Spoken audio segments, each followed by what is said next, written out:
नमस्कार दोस्तों, स्वागत है आपका क्रिएचर यूनिवर्स की एक और कहानी में। प्रख्यात एडवेंचरस माउंटेनियर सिजारो चंद्रा ने अपने एडवेंचर्स के ऊपर कई किताबें लिखी थीं, जिनमें से एक एडवेंचर उनके जीवन काल का सबसे खतरनाक अनुभव वाला रहा है।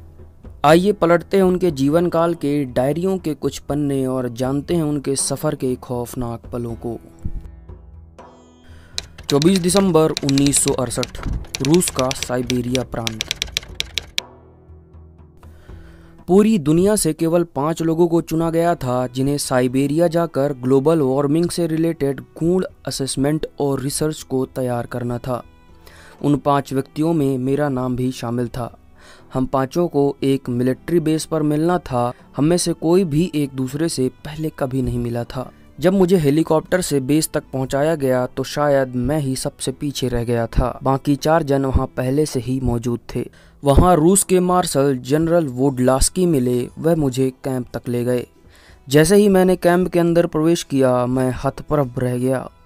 वह कोई कैंप नहीं, मानो किसी आलीशान बंगले का हॉल हो, जहां कई आर्मी अफसर अपने हाथों में ड्रिंक लिए एक दूसरे से बात कर रहे थे। एडमिरल जनरल ने मुझे हॉल के एक कोने में ले गए, जहां पहले से ही मौजूद एक सुंदर महिला अपने सामान के साथ हाजिर थीं।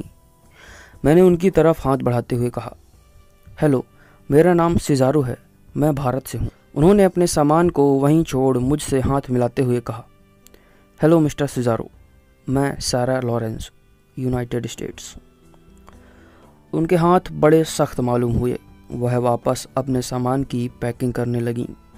तभी अचानक उनके बैकपैक में से एक बॉक्स गिरा, जिसमें मौजूद कैंची, छुरी, चाकू व सिरंज बिखर पड़े। मैंने उन्हें समेटने में उनकी मदद की। तो आप डॉक्टर हैं? मैंने पूछा। उन्होंने तिरछी नज़रों से मेरी ओर देखा और फिर जवाब देते हुए कहा, doctor, mountaineer, 2 times Olympic gold medallist at gymnast, life coach, career counsellor and motivational speaker. इतना कह उन्होंने अपना सामान समेटा और वहाँ से चली गईं। मेरा मुंह फटा रह गया। 1 घंटे बाद हमें हमारा टास्क समझाया गया और मैं बाकी साथियों से भी मिला, जिसमें से एक कुक था जिसका नाम था साइमन फैसबंडर। वह महज 25 साल का नौजवान युवक था, मगर उसे बर्फीले इलाकों में रहने की आदत थी। चौथा व्यक्ति ब्राज़ील से था, नाम था पोलो। वह मछलियां पकड़ने वाला एक मछुआरा था। न जाने इसे इस मिशन के लिए क्यों चुना गया था। और 5वां व्यक्ति था ब्रायन ग्रिल्स। उसे किसी भी मुश्किल प्राकृतिक विपदाओं से बचने का एक लंबा अनुभव था। हम में से यदि कोई उन खतरनाक बर्फीले इलाकों में से जाने का सामर्थ्य रखता था तो वह केवल यही था। हमें बर्फीले इलाके के सबसे बेहदनुमा जगह में पहुंचा दिया गया। इसके आगे हेलीकॉप्टर नहीं जा सकता था, अतः इसके आगे का सफ़र हम 5 को ही तय करना था। वह हेलीकॉप्टर हमें वहीं छोड़ वापस चला गया। हमारे पास हमारी कोर टीम से कम्युनिकेट करने के लिए वॉकी टॉकी दिए गए थे और हमारे एंटी विंटर सूट में भी कैमरा लगाया गया था, ताकि हर पल की इन्फॉर्मेशन हमारी कोर टीम तक पहुंचती रहे। चारों तरफ बर्फ की सफ़ेद चादर पसरी पड़ी थी। आगे बर्फीला समंदर तो पीछे बर्फीला जंगल। हम आगे बढ़े। हमें पिघलते बर्फ के उद्गम तक पहुंचना था। कुछ छोटी मोटी पहाड़ियां पार की और एक पाइन के ऊंचे पेड़ों के जंगलों तक जा पहुंचे। हम में से कोई भी एक दूसरे से बात नहीं कर रहा था। मैंने सबसे आगे चल रहे ब्रायन ग्रिल्स से पूछा, मिस्टर ग्रिल्स, आपको तो इन सब की आदत ही हो गई होगी। उन्होंने मेरी ओर देखते हुए कहा, हमारा तो यह रूटीन वर्क होता है मिस्टर सिजारो। डिस्कवरी के लिए आए दिनों ऐसे ही मुश्किल परिस्थितियों में शूट करना पड़ता है। तभी उसने हमें रुकने के लिए कहा। उसने पैरों के नीचे की ज़मीन जांची, ऊपर से बर्फ़ की परत हटाई तो कोई मल मालूम हुआ। यह पोलर बियर का मल है और ताज़ा है। उसने उसे सूंघते हुए कहा, वह ज़रूर आसपास है। हम सभी ने अपनी अपनी पिस्तौल निकाल ली और आगे बढ़े। हम फूंक फूंक कर कदम बढ़ा रहे थे। उन लंबे पाइन के वृक्षों को सफ़ेद चादर ने ढक रखा था। जंगल तो काफ़ी दूर मालूम पड़ता है। शाम ढलने को है। हमें जल्द ही कोई रहने का ठिकाना ढूंढना होगा, मिस्टर ग्रिल्स ने आवाज़ लगाई। तभी अचानक सबसे पीछे चल रही डॉक्टर सैरा का पैर पतली बर्फ की परत में जा घुसा और वह ठंडे पानी में जा गिरी। मैं उनको बचाने के लिए भागा, मगर मिस्टर ग्रिल्स ने मुझे रोक लिया। रुको, तुम भी गिर सकते हो। उसी समय एक दहाड़ सुनाई दी। और वहाँ पोलर बियर भी आधमका। वह लगातार यहीं की ओर आ रहा था। तभी मैंने ज़्यादा समय ना गवाते हुए अपने बैकपैक में से एक रोप वायर निकाली और उनकी तरफ फेंकी। उन्होंने तुरंत उस रोप को पकड़ बाहर निकल आईं। हम सब भागे। वह पोलर बियर भी हमारा पीछा कर रहा था। तभी कुक साइमन ने रिवॉल्वर निकाल ली, लेकिन तुरंत ऊपर से आदेश आया कि जब तक जान खतरे में ना हो बर्फीले इलाके में मौजूद किसी भी जानवर पर हम गोली नहीं चला सकते। उस वक्त वह पोलर बियर हमारे बहुत करीब पहुंच चुका था। हम पूरी हिम्मत के साथ भाग रहे थे।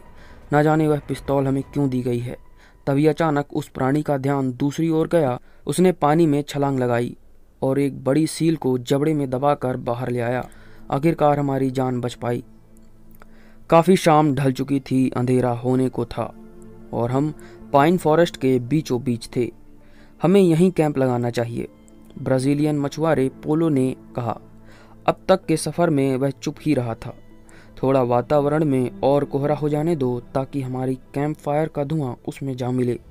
जैसे ही कोहरा घना होता गया, हमने आग जलाई, कैंप लगाया और जो भी खाना ले आए थे उसे गर्म कर खाने की कोशिश करने लगे।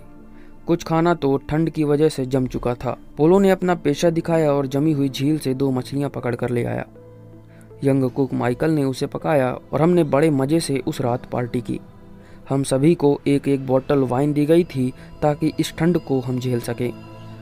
खैर, दिन भर भागदौड़ के बाद हम अपने अपने कैंप में जाकर सो गए। कुछ देर बाद मेरी नींद खुली तो रात के 2 बज चुके थे। कैंप फायर भी बुझ चुकी थी। चारों तरफ अंधेरा था। एक टॉर्च लिए मैं लघुशंका के लिए थोड़ा दूर निकल आया था। आधे चांद की रोशनी धुंधले कोहरे में समा जा रही थी। जैसे ही मैं वापस मुड़ने को हुआ, अचानक झाड़ियों में कोई आहट सुनाई दी। मैंने ध्यान से देखा तो वह पाइन के पेड़ के नीचे एक बड़ी आकृति दिखाई दी। उस समय उस पर टॉर्च जलाकर देखने की हिम्मत मुझ में न हुई। मैंने आंखें बड़ी कर ध्यान से उस आकृति को देखना चाहा, मगर कोहरा घना होने के कारण मुझे कुछ दिखाई नहीं पड़ा। मैं और ज़्यादा जोखिम नहीं ले सकता था, इसलिए मैं वापस कैंप में आकर सो गया। सुबह हुई तो मैंने सोचा पिछली रात की घटना सभी को बताऊं, मगर मैंने नहीं बताई।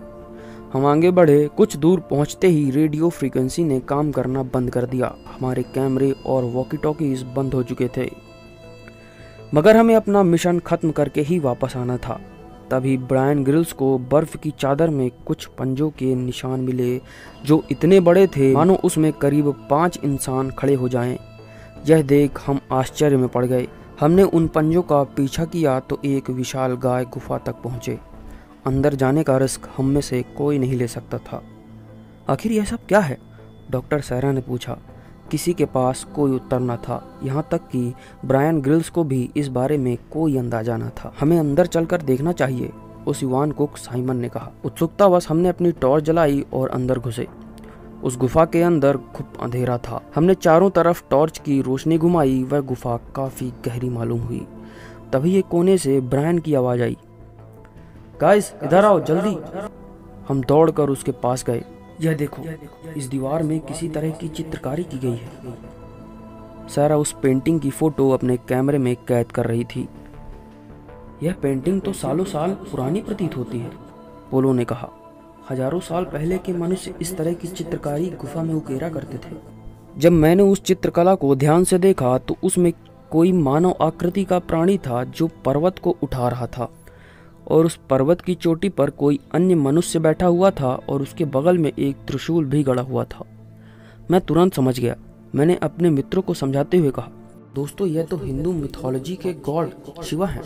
दूसरी पेंटिंग में उस बड़े भारी बंदर रूपी मानव का एक क्लियर चित्र दिखाई दिया जो उस पर्वत को अपने दोनों हाथों में से अपने कंधों में उठाए हुए था। उसके अगली पेंटिंग में भगवान शिव उस मानव को आशीर्वाद दे रहे हैं। यह सब देख सारा घबरा रही थी। बोली, दोस्तों मुझे लगता हमें यहाँ से चलना चाहिए। तभी एक जोरदार दहाड़ सुनाई दी और नीचे धरती कंपन होने लगी। सारा के हाथ से वह टॉर्च और कैमरा गिर गया जो फिसल कर खाई में जा गिरा। हम तुरंत वहां से भागे। वह जोरदार दहाड़ बढ़ती ही जा रही थी, मानो कोई भारी भरकम कदमों के साथ हमारा पीछा कर रहा हो। तभी अचानक साइमन का पैर बर्फ के टीले से टकराया और वह गहरी खाई में जा गिरा। हम सभी भयभीत हो गए थे और बिना पीछे मुड़े भागते रहे। कहीं दूर जाकर धरती का कंपन शांत हुआ और हम सांस पकड़ने के लिए रुके। जब हमने पीछे देखा तो ब्रायन ग्रिल्स भी हमारे बीच मौजूद नहीं था। हमने उसे ढूंढने का बहुत प्रयास किया मगर वह हमें कहीं नहीं मिला। क्या उसे वह विशाल काय जीव ले गया है या वो इस बर्फ की चादर में समा गया? हमें नहीं पता। हमारे रिसर्चर्स हमारे पास सुरक्षित थे। अभी भी हमें वापसी का लंबा रास्ता तय करना था। तभी अचानक हिमस्खलन शुरू हो गया। बर्फ की परतें हमें ढकने वाली थी। हम वहां से भागे। पोलो मछुआरा काफी पीछे रह गया था मगर किसी तरह उसने रफ्तार पकड़ी और तीनों किसी सुरक्षित एक बर्फीली झील के किनारे सुस्ताने लगे। पोलो उस झील से पानी ही पी रहा था कि तभी कोई चीज पोलो के ऊपर हमला कर उसे बर्फीली झील के अंदर खींच लिया। हम तुरंत उसे बचाने के लिए आगे बढ़े मगर बर्फ की मोटी परत इतनी मजबूत थी कि वह टूटी ही नहीं। बर्फ के उस पार पोलो तड़पता हुआ दिखाई पड़ रहा था मगर हम कुछ ना कर सके। वह बर्फ की चादर टूटी ही नहीं और वह रहस्यमय जीव पोलो को झील की गहराइयों में डुबा कर ले गई और धीरे धीरे पोलो हमारी आंखों से ओझल हो गया। आखिरकार मिशन के अंत में मैं और सैरा ही बच पाए। हमारा मिशन तो कामयाब रहा मगर हमने अपने 3 काबिल दोस्त भी खो दिए थे। वापस लौटकर जब हमने अपनी कहानी पूरी दुनिया को बताई तो किसी ने भी हम पर विश्वास नहीं किया। हमारे पास कोई सबूत भी नहीं था। सहरा का वह कैमरा अगर हमारे पास सुरक्षित होता तो दुनिया में एक नया मुद्दा छिड़ चुका होता। तो क्या दोस्तों आप भी हमारी इस कहानी पर विश्वास नहीं करेंगे?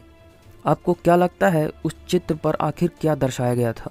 कमेंट बॉक्स पर ज़रूर लिखिएगा। कहानी पसंद आई हो तो चैनल को सब्सक्राइब और बेल आइकन दबाना मत भूलिएगा। मैं ऐसी ही दिलचस्प कहानियाँ आपके लिए लाता रहूँगा। मिलता हूँ अगली कहानी में, तब तक के लिए शुक्रिया।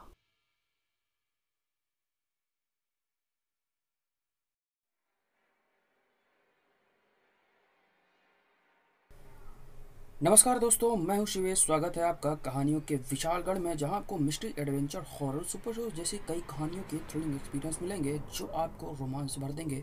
ऐसे ही कहानियों का आनंद उठाने के लिए आप हमारे चैनल को सब्सक्राइब कीजिए, बेल आइकन को भी जरूर क्लिक कीजिए ताकि आने वाली हर कहानियों की अपडेट आप तक पहुँचती रहे। तो चलिए अपने अपने हेडफोन्स ढूंढिए, आंखें बंद कीजिए और चलिए निकल पड़ते हैं एक और रोमांचक सफर पर।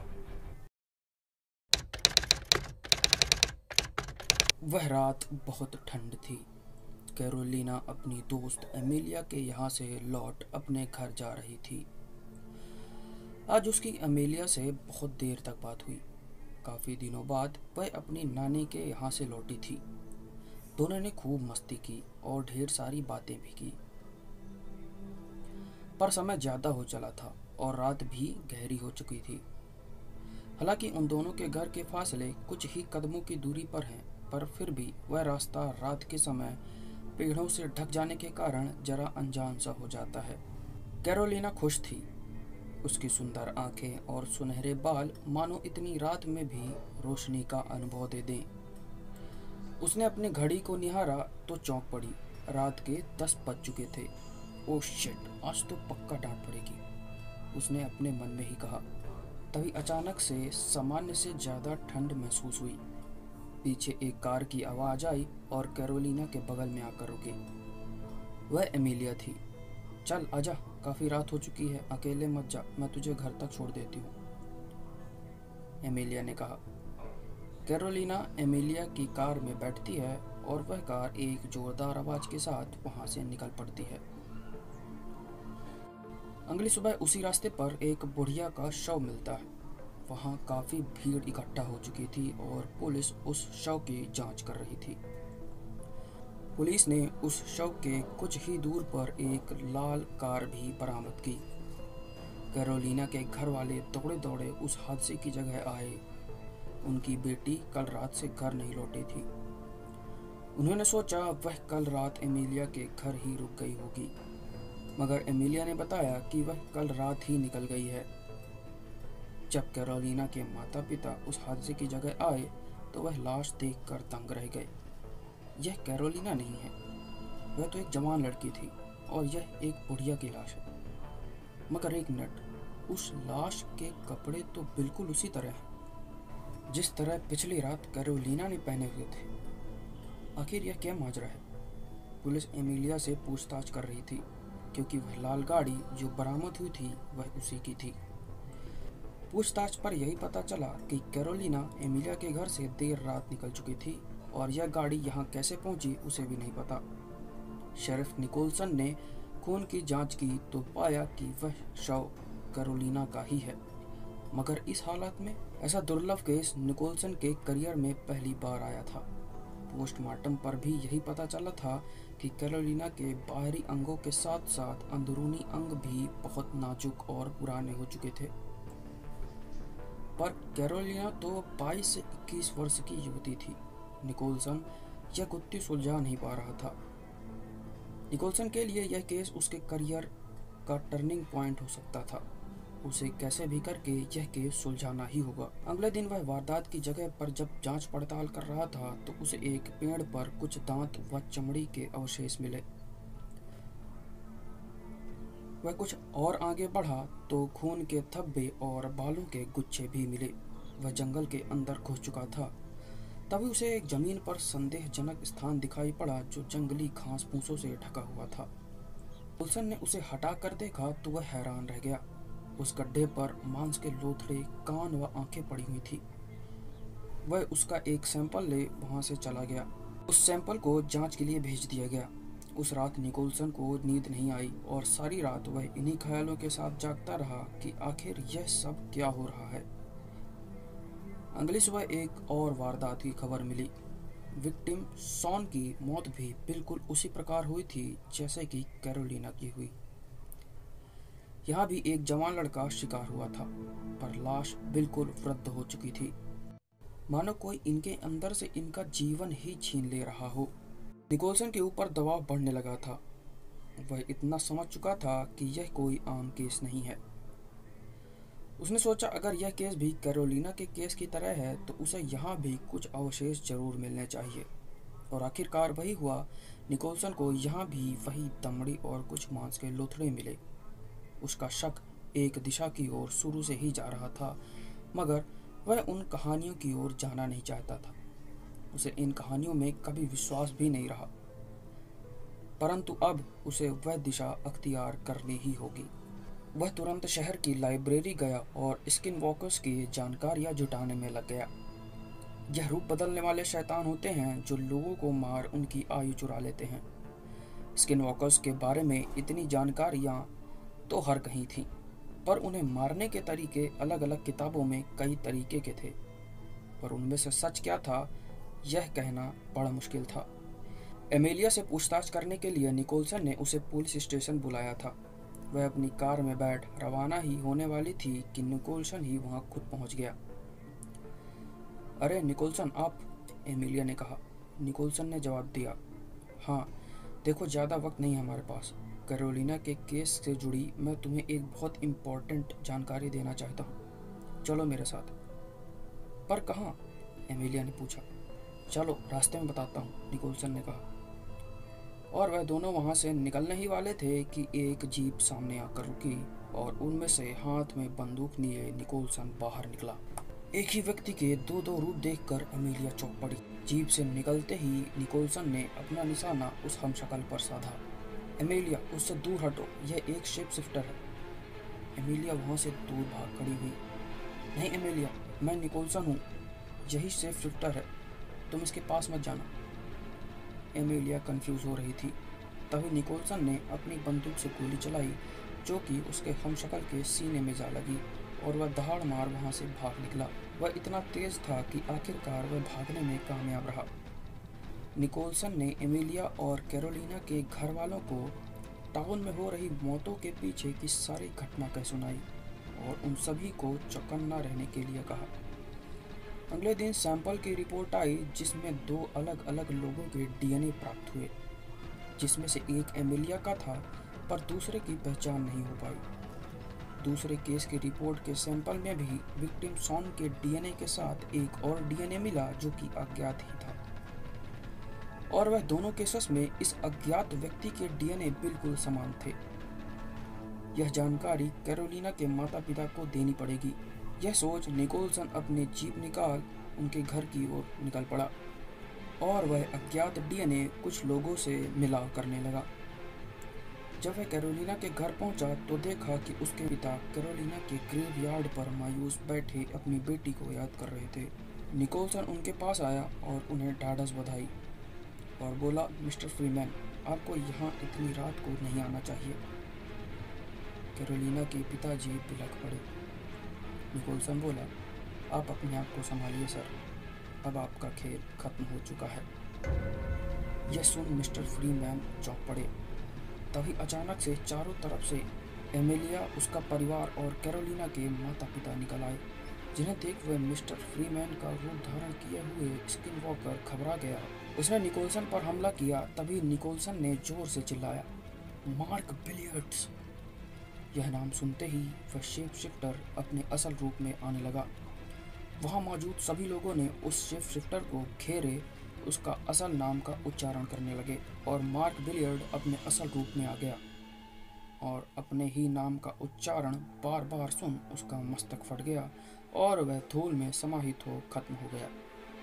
दरअसल निकोलसन एमिलिया और कैरोलिना के परिवार को एक ही कमरे में बंद रहने को कहा था जब तक कि उसका मैसेज उनके पास न पहुंच जाए।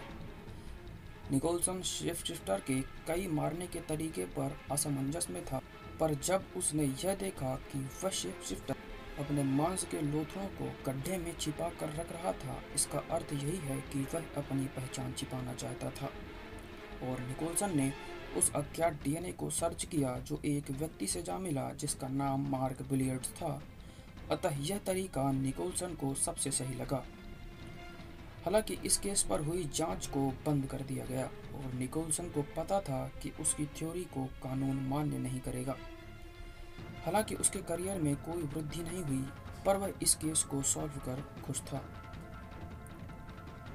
तो दोस्तों, यह थी आज की कहानी। कैसी लगी कमेंट जरूर कीजिएगा। अगर यह कहानी आपको पसंद आ रही है तो चैनल को सब्सक्राइब करें और बेल आइकन दबाना मत भूलिएगा।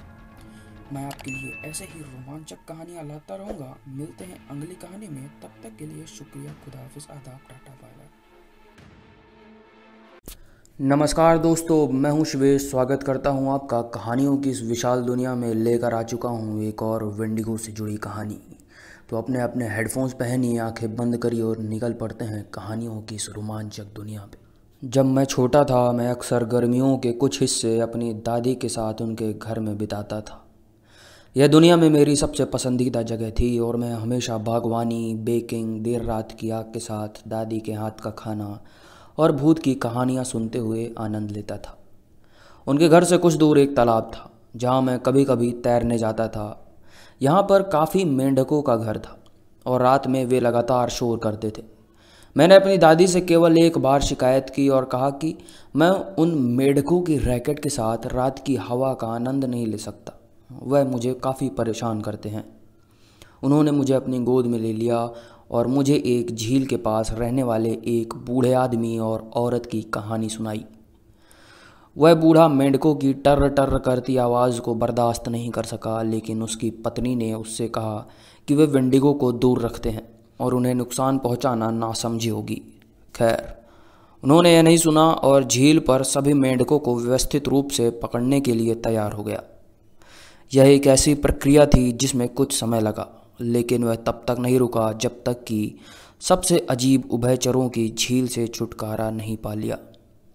उस रात मेंढकों की सुरक्षा के बिना उन्हें और उनकी पत्नी को वेंडिगो द्वारा मार दिया गया था, जो एक शातिर चाबुक जैसा दानव प्राणी था जिसकी लंबी उंगलियां उस तरह नुकीले पंजे में समाप्त होती थी और चांदी के दांतों की पत्तियां पतली और सुइयों की तरह तेज होती थीं।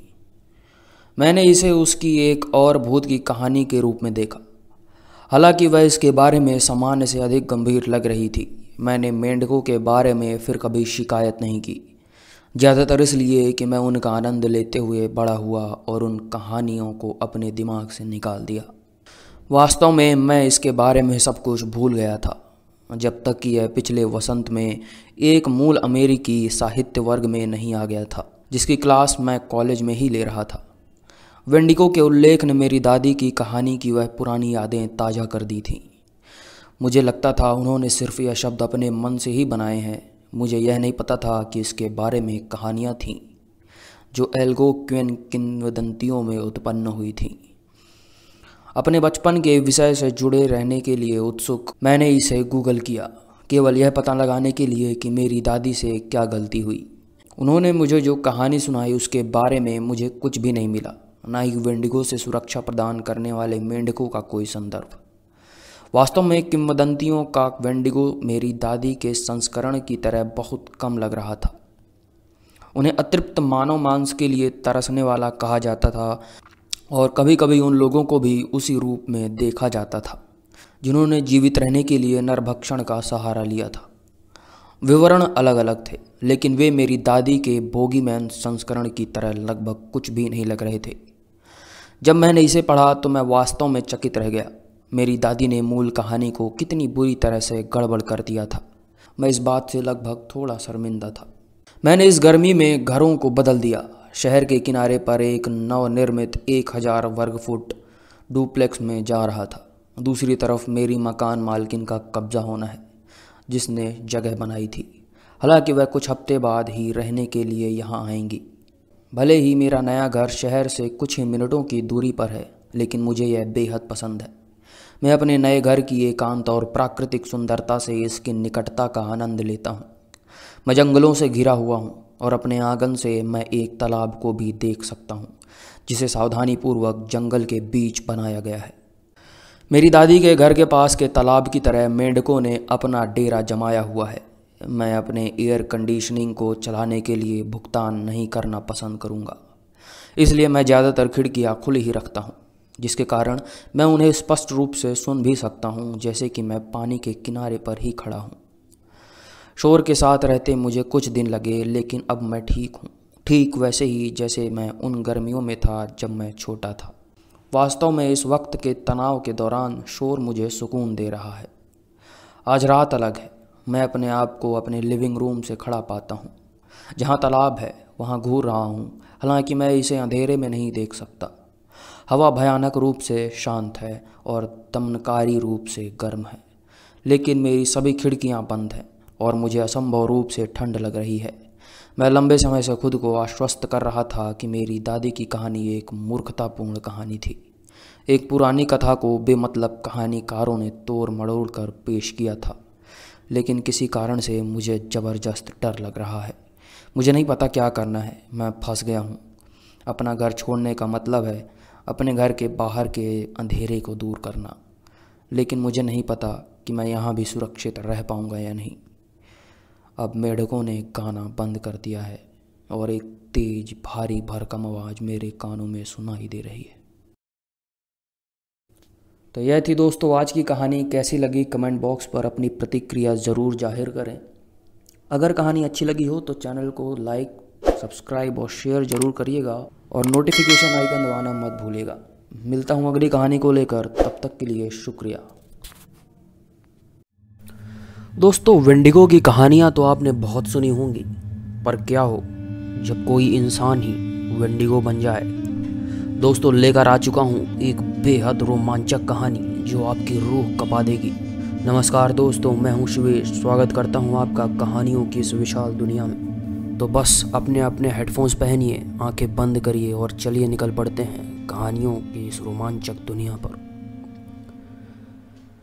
मुझे भूख लगी है। मैं आमतौर पर भूखा नहीं उठता। आमतौर पर नींद के बाद घबराहट मेरे पेट को जकड़ लेती है और 2 या 3 घंटे तक जाने नहीं देती। पर अगर मैं रात पहले पी रहा था तो थोड़ी सी भी देर हो जाए तो मैं नाश्ता बर्दाश्त नहीं कर सकता। आज का दिन अलग था। मैं बिस्तर से उठा और कुछ अंडों के लिए फ्रिज की तलाशी ली। मुझे पता है कि मेरे पास अंडे थे, लेकिन शायद फ्रैंकी ने कुछ बना लिए होंगे। नीचे की दराज से कुछ निकालने के बाद मैंने उन्हें पकाया। मेरे पास वैसे भी काम नहीं था, इसलिए मेरे पास समय ही समय था। कल रात फ्रैंकी रात के खाने के लिए बाहर चली गई थी, हमारी 6 महीने की सालगिरह के लिए। मैं उसे थाई रेस्टोरेंट में ले जा रहा था जो हमारा फेवरेट था, लेकिन उसने एक नया सुझाव दिया। यह वास्तव में थाई नहीं है, बर्मी मुझे लगता है, उसने फ़ोन पर कहा। बस खुल गया है, मिल्टन एवेन्यू पर चीयर्स के पास। हालांकि यह वास्तव में व्यस्त क्षेत्र तो नहीं है ना? नहीं, लेकिन यह शांत और रोमांटिक होगा। मैं उसकी आधी अधूरी मुस्कान की कल्पना कर सकता था, जैसे कि उसने कहा था, ठीक है मैं आ जाता हूँ। मैंने घड़ी की तरफ देखा। 7:30। मुझे स्नान करने से पहले मॉक्सी के फर के गम निकालना होगा। रेस्तरां लगभग चमकीले गुलाबी ऑनिंग्स के साथ एक नाखून स्टूडियो और एक बंद यहूदी डेली के बीच छुपा हुआ था। इमारत एक पतली 4 मंजिला ब्लॉक थी जिसमें एक भी रोशनी नहीं थी। मैंने फ्रैंकी को देखा। यहाँ नीचे, उसने कहा। उसने मुझे इमारत के बाईं ओर सकरी खड़ी सीढ़ियों के एक सेट के नीचे उतारा, जिसके ऊपर फो चॉप लिखा हुआ था। यह आपको कैसे पता चला? मैंने पूछ लिया। मेगन ने मुझे इसके बारे में बताया। वह कल रात रॉड के साथ यहीं आई थी। रेस्तरां अपने आप में गर्म आरामदायक था। दीवारों पर नर्म रोशनी टंगी थी। फर्श पर मैरून कालीन बिछा हुआ था। फिश टैंक 2-2 व्यक्ति तालिकाओं की एक श्रृंखला के बीच इधर उधर खड़े थे। वेटर जल्दी से किचन से हमारे पास आया। ओह, स्वागत है सर और मैडम, फो चॉप में आपका स्वागत है। कृपया बैठिए। उसने हमें निकटतम टेबल पर पहुंचाया। पीने के लिए क्या लेंगे आप? मैं उम्मीद करता हूं आप भूखे भी हैं। उसने मीनू को हमारे हाथों में धकेल दिया। पानी मेरे लिए ठीक है, मैंने फ्रैंकी की ओर देखते हुए कहा। 2 पानी। मैंने मीनू को स्कैन किया क्योंकि वेटर ने हलचल मचा दी थी। वह आदमी एक वास्तविक गोरक्षक है। मैं मुस्कुराया। चुप रहो, वह हंसी। मुझे हर जगह शर्मिंदा मत करो। वेटर 2 गिलास लेकर वापस दौड़ा। खाने के लिए सर और मैडम। मैंने मीनू स्कैन किया। आप क्या सुझाव देते हैं? ओह महोदय, ठीक है, आपको मोहिंगा का प्रयास करना चाहिए। बर्मी राष्ट्रीय व्यंजन सर। मछली के सूप में निवादा चावल, प्याज, लहसुन, लेमन ग्रास, कीमा बनाया हुआ सुअर का मांस सर, बेहतरीन परोसा जाता है। वह मुस्कुराया। उसकी जीभ में भी पानी आ चुका था।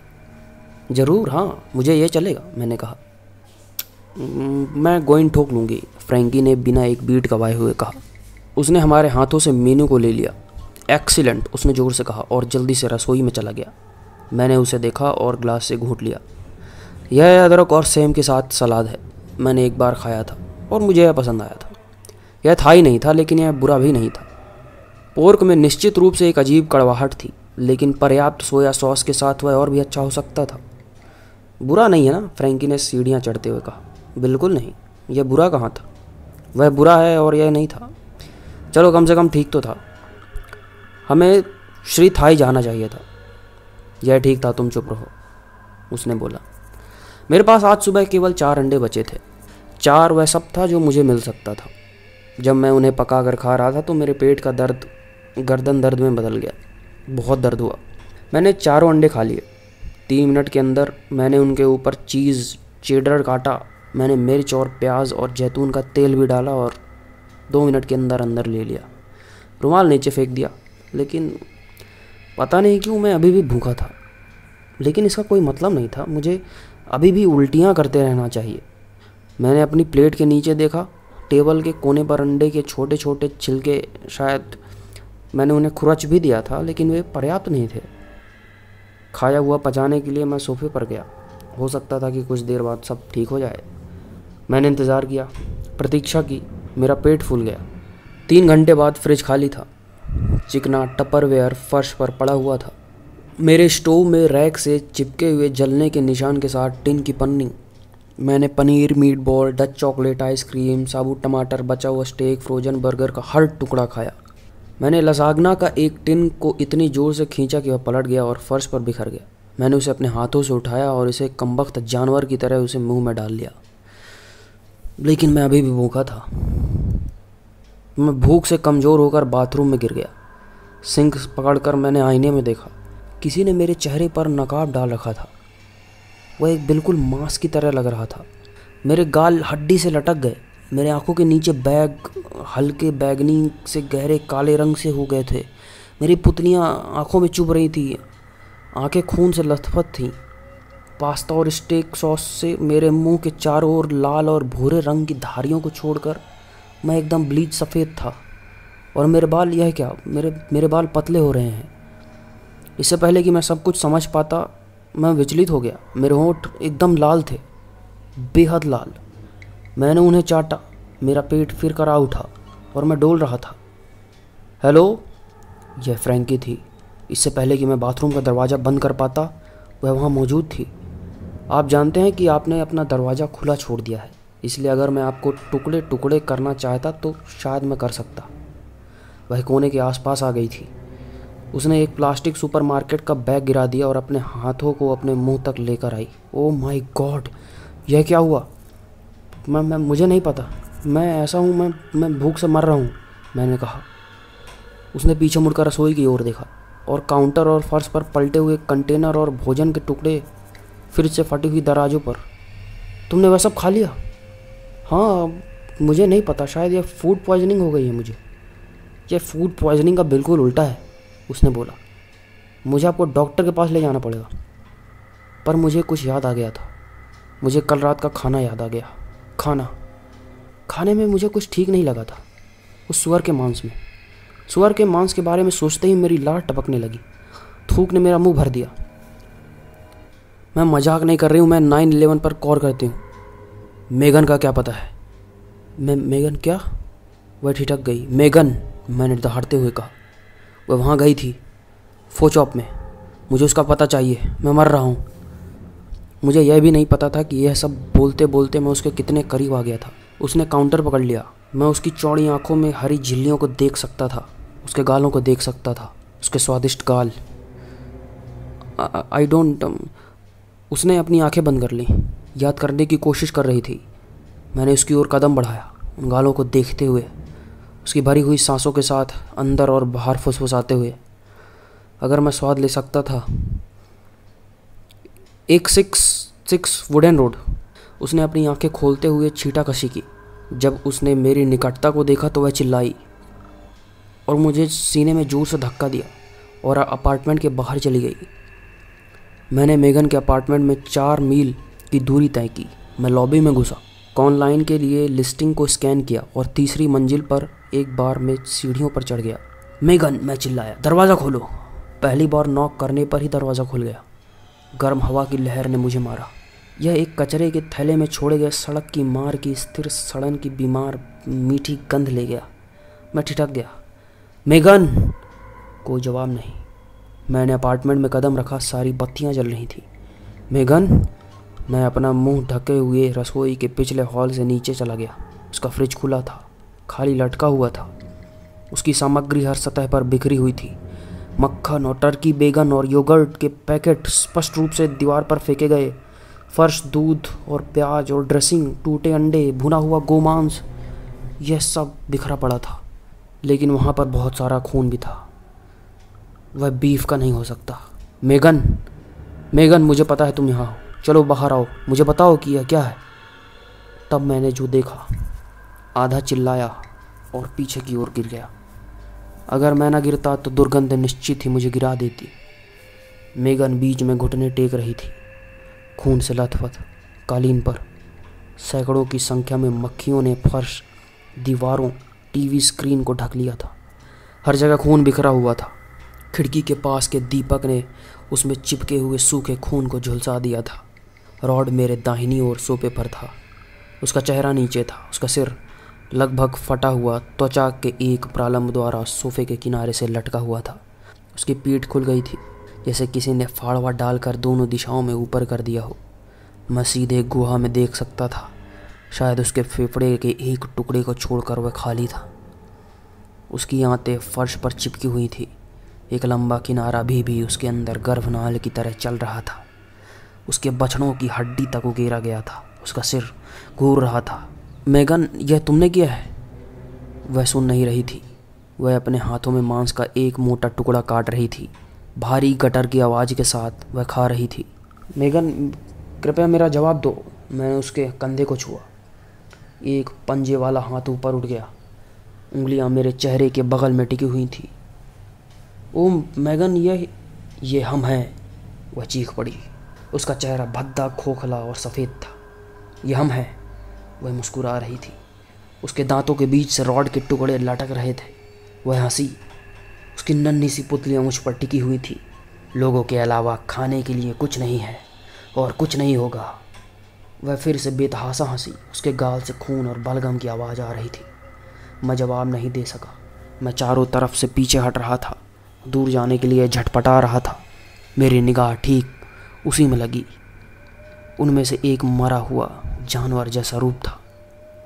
मेरी नज़र नीचे की ओर गई। उसके गाल सख्त थे, फिर भी काफ़ी मांस था। बहुत अच्छा। मैंने सोचना बंद कर दिया था। मैंने केवल देखा, खुद को उसके ऊपर खड़े होते देखा, खुद को उसके कुबड़ वाले शरीर पर गोता लगाते हुए देखा, खुद को उसे ज़मीन पर टिकाते हुए देखा। मैंने महसूस किया कि मेरा मुंह खुला है और मेरे दांत उसके चेहरे के बगल में डूब गए हैं, बंद हो रहे हैं, दांत पिस रहे हैं। उसका गर्म खून मेरे गले के नीचे गिर रहा है। वह मेरे हाथ, मेरी बाहों को पकड़कर रो पड़ी। मैं नोटिस नहीं कर सकता था। निकलते ही मेरे मुंह से बाहर की ओर कोमल गर्म आराम की धारा बहने लगी। मेरे पेट ने इसकी सराहना की। मैंने एक बार फिर काटा। इस बार मैंने अपना रास्ता उसके गले तक पाया। मेरी आँख के कोने से मैं उसके डाढ़ को छेद करके देख सकता था जिसे मैंने छोड़ा था। जैसे ही मैंने वापस खींचा, मुझे लगा कि टेंडन पॉप हो गए हैं, मांसपेशियाँ फट गई हैं। गर्म चिपचिपे खून ने मेरे चेहरे, मेरी आँखों को भिगो दिया है, मुझ पर बरस पड़ा है और मैंने उसे पूरा निगल लिया। हंसते हुए, असली भोजन, दिलकश उपचार मांस की भावना के साथ मैं हंसा। मैंने ऊपर देखा, अपनी आंखें बंद कर लीं और गहरी सांसें लीं। कमरे की बदबू को अपने फेफड़ों में भर दिया। महसूस किया कि मेरा पेट लालच से कम होने लगा है और शांति मुझ पर छा गई है। मैं मेगन के बगल में गिर पड़ा, जो अपने गले में छेद को कमज़ोर रूप से छू रही थी। उसका मुंह खुला लटक रहा था। मेरी धड़कनें धीमी हो गईं। मुझे अपनी बंद पलकों के पीछे एक कोमल चमक महसूस हुई। मैं वहीं पड़ा रहा। मुझे लगा मेरा जीवन इस शानदार क्षण की ओर अग्रसर हो रहा था। यह एक मुक्ति की भावना एक पुटी की तरह अचानक सूख गई थी। मुझे ऐसा लग रहा था कि मैं यहीं मर सकता हूँ, पर अभी खुश हूँ। लेकिन चमक फीकी पड़ गई, रोशनी फीकी पड़ने लगी तेजी से। खुशी मुझे छोड़कर जा रही थी। मेरी सांसें छोटी होती जा रही थीं। कमरे में खून से लथपथ वह 2 लाशें पड़ी देख मैं उठ बैठा। मुझे कुछ बुखार सा लगा और मुझे पहले से भी ज़्यादा भूख लग रही थी। मुझे अभी भी भूख लगी है। तो दोस्तों, यह थी आज की कहानी। आपको कैसी लगी कमेंट बॉक्स पर अपनी प्रतिक्रिया ज़रूर दर्ज करें। अगर यह कहानी आपको अच्छी लगी हो तो हमारी बाकी वेंडिगो की कहानियाँ अवश्य सुनें। अगर आपको कहानियाँ पसंद आ रही हैं तो चैनल को सब्सक्राइब ज़रूर करिएगा और बेल आइकन दबाना मत भूलिएगा। मिलता हूँ अगली कहानी को लेकर। तब तक के लिए शुक्रिया।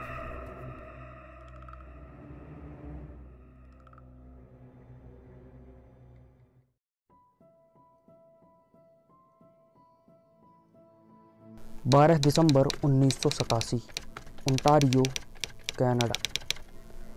महेश और उसके दोस्त को यहाँ काम करते काफ़ी समय हो चला था।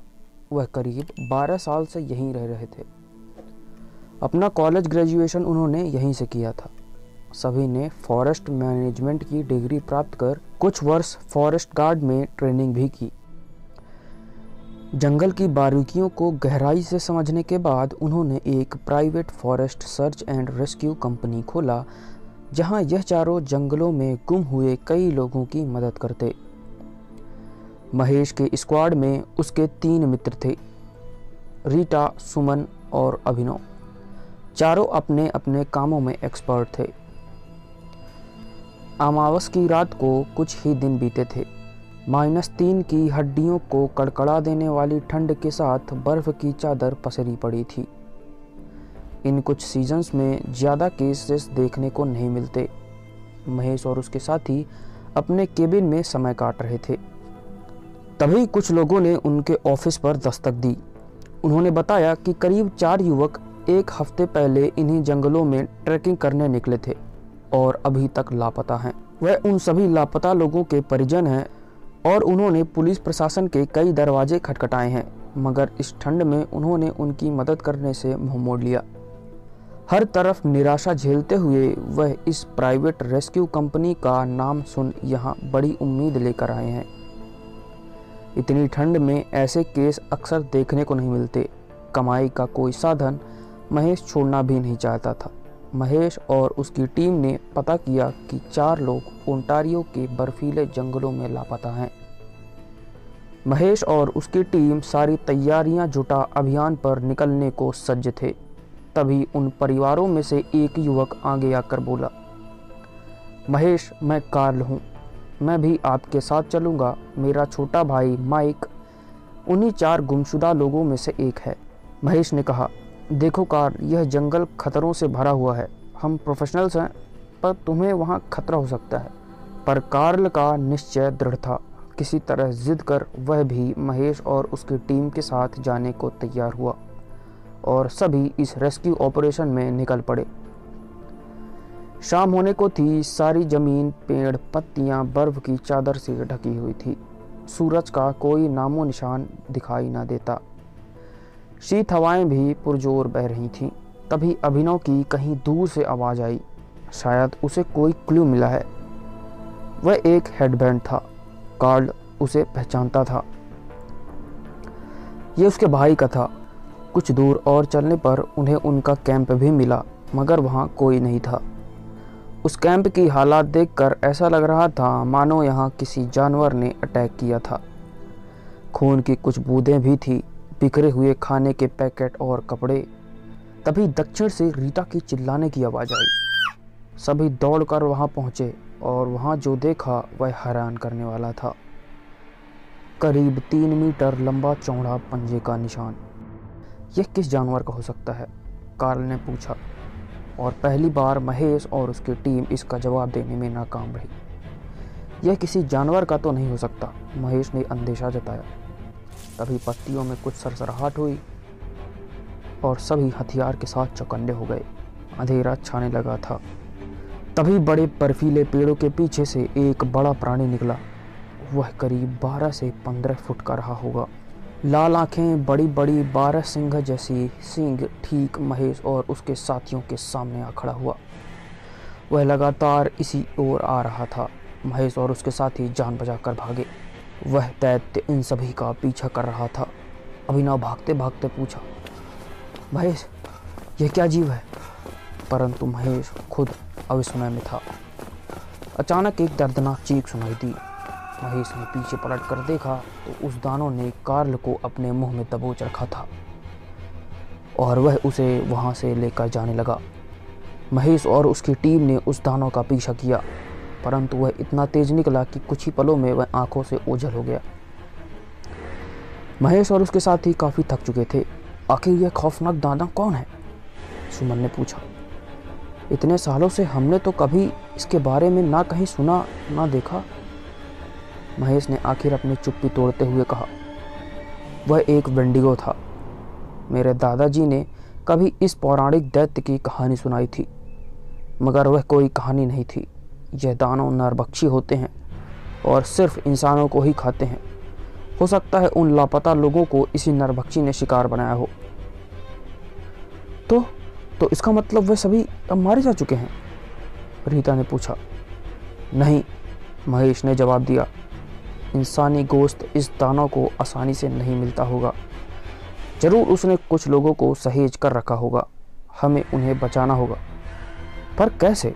अभिनव ने आशंका सुनाई। महेश ने अपने गले पर लटकते ताबीज को चूमते हुए अपना प्लान बताया। सभी अपने गार्ड्स रेडी कर उस वेंडिको की खोज में निकल गए। तभी अभिनव को कार्ल का जूता मिला, जिसकी दिशा के सहारे आगे चलने पर एक गुफा दिखाई दी। जरूर ये राक्षस यही होगा, अभिनव ने कहा। तभी अंदर से एक चीख सुनाई दी, बचाओ! तुम सभी तैयार हो? महेश ने कहा। सभी ने सहमति से सिर हिलाया और अंदर घुसे और उस चीज का पीछा करते हुए एक और गुफा में जा पहुंचे, जहां उस दानव ने सभी को बंधक बना रखा था। अभिनव ने सभी बंधकों को मुक्ति दी और गुफा से बाहर निकलने लगे, मगर गुफा के प्रवेश द्वार पर मौजूद था वह वेंडिगो दानव। उसने एक जोरदार दहाड़ लगाई और महेश का पीछा करने लगा। महेश अपनी जान बचाने के लिए गुफा के कई खंडों पर कूद भाग रहा था, मगर ज़्यादा देर तक नहीं। और आखिरकार उस वेंडिगो ने महेश को अपने जबड़ों में जकड़ लिया और अपने दांतों से कुतरने ही वाला था, तभी एक जोरदार आवाज़ सुनाई दी और एक गोली उस दानव के मस्तक के आर पार जा निकली और महेश का प्लान सक्सेसफुल हो गया। दरअसल उसके पास जो ताबीज़ थी वह एक नुकीली सिल्वर धातु की बनी हुई थी, जिस पर गन पाउडर का प्रयोग कर उसे बंदूक के एवज में इस्तेमाल किया जा सके, जिसके लिए महेश ने अपने आप को मोहरा बनाया और अभिनव को एक ही बार में सटीक निशाना लगाने के लिए कहा। महेश का यह प्लान सक्सेसफुल हुआ और सभी लोगों की जानें बच गईं। अगली रात महेश की आंखों की रोशनी धूमिल हो उठी और उसे कोई साधारण खाना खाने का मन भी नहीं कर रहा था। उसकी पीठ में लगातार पीड़ा हो रही थी। जब उसने आईने में अपनी पीठ पर वह चोट का निशान देखा तो वह दंग रह गया। वह घाव का निशान उस वेंडिगो के दांतों का था जो दमक उठा था। तो दोस्तों, यह थी आज की कहानी। कैसी लगी कमेंट जरूर कीजिएगा। मैं ऐसी ही बेहतरीन कहानी आपके लिए लाता रहूँगा। उम्मीद करता हूँ आपने चैनल को सब्सक्राइब किया होगा और बेल आइकन को भी जरूर क्लिक कीजिए। मैं आपको रिकमेंड करूँगा कि आप हमारी तमनाशक हॉरर सीरीज़ जरूर देखिए। मिलता हूँ परसों एक नई कहानी के साथ। तब तक के लिए आदाब, शुक्रिया, धन्यवाद, खुदा हाफिज़, टाटा, बाय बाय। नमस्कार दोस्तों, मैं हूं शिवेश। स्वागत है आपका कहानियों के विशाल गढ़ में, जहां आपको mystery, adventure, horror, super heroes, detective stories जैसी कई कहानियों के थ्रिलिंग एक्सपीरियंस मिलेंगे जो कि आपको रोमांच से भर देंगे। ऐसे ही कहानियों का आनंद उठाने के लिए आप हमारे चैनल को सब्सक्राइब कीजिए और बेल आइकन दबाना मत भूलिएगा, ताकि आने वाली हर कहानियों की अपडेट आप तक पहुँचती रहे। तो अपने अपने हेडफोन्स ढूंढिए, आँखें बंद कीजिए और चलिए निकल पड़ते हैं एक रोमांचक सफ़र पर। North Dakota, USA, 1895। यह वह दौर था जब अमेरिका अपनी समृद्धियों की नई सीढ़ियां चढ़ रहा था। श्वेत अश्वेत के बीच भेदभाव अपने चरम सीमा पे थी। एक अद्भुत भारतीय द्वारा शिकागो में दिए हुए उस भाषण की गूंज अभी तक सुनाई दे रही थी। जहां दुनिया आधुनिकीकरण की ओर अग्रसर थी, वहीं वह छुपी हुई वास्तविकताओं, मान्यताओं, अंधविश्वासों को पीछे छोड़ने की जद्दोजहद में भी थी। अमेरिकन अर्बन लेजेंड्स की कहानियां अभी भी मशहूर थीं। पैरानॉर्मल इन्वेस्टिगेटर्स और पादरियों की पौबारह थी। सैम और एंड्रयू जाने माने स्पिरिट हंटर्स भी मानो विरासत में चली आ रही हंटिंग को छोड़ रोजी रोटी कमाने के लिए माइल्स गैराज में ही अपना काम करने लगे थे। ओए समी, जरा 2 नंबर स्क्रू ड्राइवर देना। एंड्रयू ने कार के नीचे घुसे हुए सैम को आवाज़ लगाई और एक झटके में बाहर आ गया। लंबे चौड़े तगड़े शरीर में लगा काला ग्रीस, भौहें के बीच से टपकता हुआ पसीना उसकी अथक मेहनत से भरी दिनचर्या को बयां कर रहा था। वही हाल सैम का भी था। दोनों भाई हफ्ते के 5 दिन रोजाना वेतन के हिसाब से काम करते, बाकी बचे हुए दिनों में वह आराम करते। माइल्स गैराज में काम करते उन्हें कुछ महीने हो चले थे। गैराज के मालिक मिस्टर माइल्स के साथ उन दोनों भाइयों की खटपट रहती, मगर इसमें माइल्स की ही मजबूरी थी कि वह उन्हें निकाल नहीं सकता। उन दोनों भाइयों के अलावा आसपास और कोई मैकेनिक भी नहीं था। आधा दिन ढल चुका था। सैम खाना लेकर आया। एंड्रयू ने ग्रीस में सने हुए अपने हाथ धोए और टेबल में बैठा। खाना खाते हुए सैम ने आज का लोकल न्यूज़पेपर डकोटा टाइम्स पढ़ना शुरू किया, जिसमें उसका ध्यान एक खास खबर ने खींचा। एंड्रयू, यह देख, ये साउथ डकोटा में ये खबर लगभग फ्रीक्वेंट होती जा रही है। एंड्रयू ने कोक कटकते हुए उस खबर पर अपनी नज़रें दौड़ाई। हेल्सिंग टाउन के आसपास हो रही अजीब घटनाएं, अब तक 5 लोग लापता। आखिरी लोकेशन पर मिले शेर के पंजे के निशान। एंड्रयू ने न्यूज़पेपर पर छपे हुए पंजों के निशान को बारीकी से जांचते हुए कहा। 5 इंच लंबा, 7.5 इंच चौड़ा। यह किसी शेर के पंजों के निशान से कहीं ज़्यादा बड़े हैं। एंड्रयू ने सैम की ओर देखा। कहीं तू तो वही नहीं सोच रहा जो मैं सोच रहा हूँ? क्या फ़र्क पड़ता है, पैसे तो हमें इन्हीं कामों से मिलते हैं। एंड्रयू ने न्यूज़पेपर के उस पन्ने से अपने हाथ को पोंछा और दूर फेंक दिया और अपने काम में लग गया।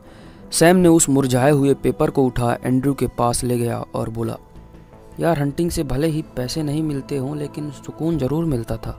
सैम की यह बात सुन एंड्रयू ने अपने काम को बीच में ही रोकते हुए बोला, जब दिन के अंत में हाथ में कुछ पैसे होते हैं ना, तभी सुकून मिलता है।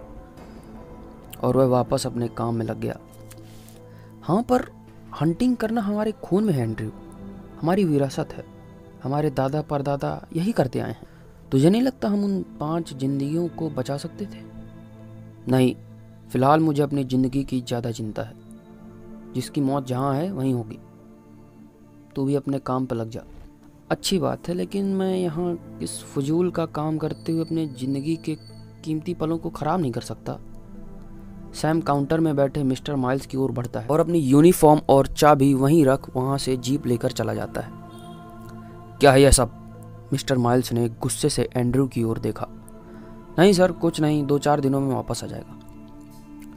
इधर सैम पूरे इरादे के साथ निकला था।